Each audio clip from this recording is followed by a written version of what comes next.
Elite Eight action in the high school football state playoffs in full swing Friday night. Teams continue their quest for a state championship with a trip to the Final Four on the line. Kicking things off with the undefeated Cavaliers of Calvary Day School hosting the Westland Wolves out of Norcross, Georgia. Cavs looking to get over the hump after falling in the quarterfinals just last year. First play of the game, Calvary Day letting the Wolves know early on, nothing comes easy at Specialty Sports Complex. Ben Brown stopped in his tracks. Now, a couple plays later, Westland would get their offense going. Bar Cole with room to run, and he'll be brought down just a couple yards shy of the end zone. Cavs would string together a couple stops, but on 3rd and goal, Brown connects with Towns Hardy for the score. Wolves strike first in this one to go up 7-0.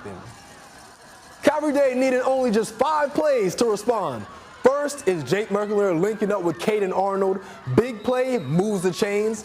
Then is Trevor Stobridge on the carry. Yeah, another first down for the Cavs. But check this out, though. It'll be Merklinger who finds the end zone and the QB keeper to tie this ball game all up at 7 apiece. Yeah, he's him. Calvary Day used a big second half to get the win 42-21 over Westland. Now 10 minutes away at Memorial Stadium, the back-to-back defending GHSA champs, Benedictine Cadets hosting North Oconee, a battle of the 2 ranked teams in the state in GHSA Quad A.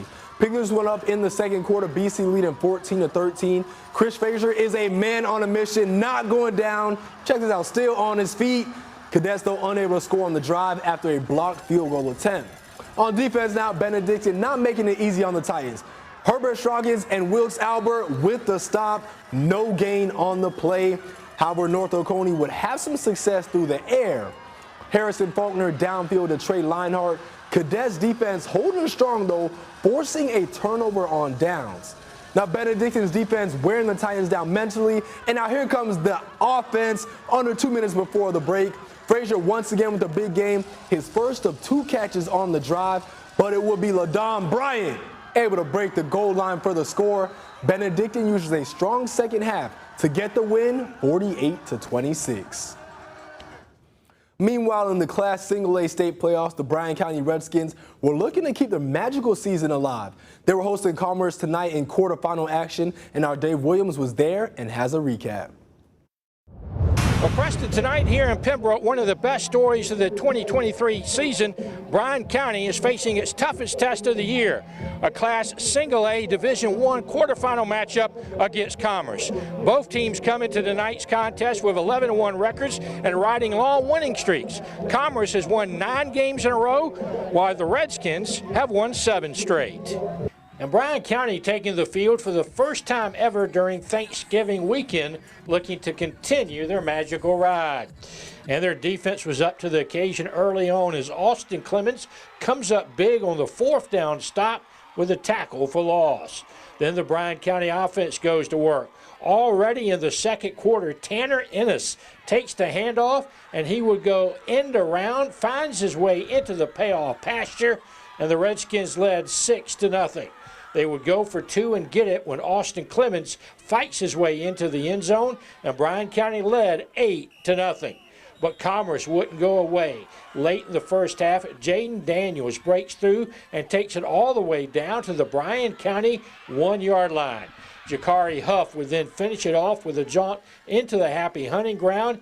They too would convert the 2-point conversion to tie the game at 8. But the magical season will continue for Bryan County as they win 24-16 to advance to the Class Single A Division I semifinals next week. In Bryan County, Dave Williams, WJCL 22 News. Thanks so much, Dave. In Statesboro, undefeated Bullock Academy 1 win away from the GIA Quad A state championship game. Gators hosting Brookstone, and Bullock Academy wasted no time in this one. Isaiah Smart doing it all on the carry, and he's in on for the score. The Cougars, though, would respond with a touchdown one of their own. Bullock Academy, though, unable to hold on late, falling 24-22. Some other state playoff scores after picking up back-to-back road wins. Jenkins unable to battle back and get this one against Carterville in the Elite Eight. Congrats on a great season, Warriors. Plus, Swainsboro defeating Elbert County. Tigers advance to the Final Four to face Brooks County.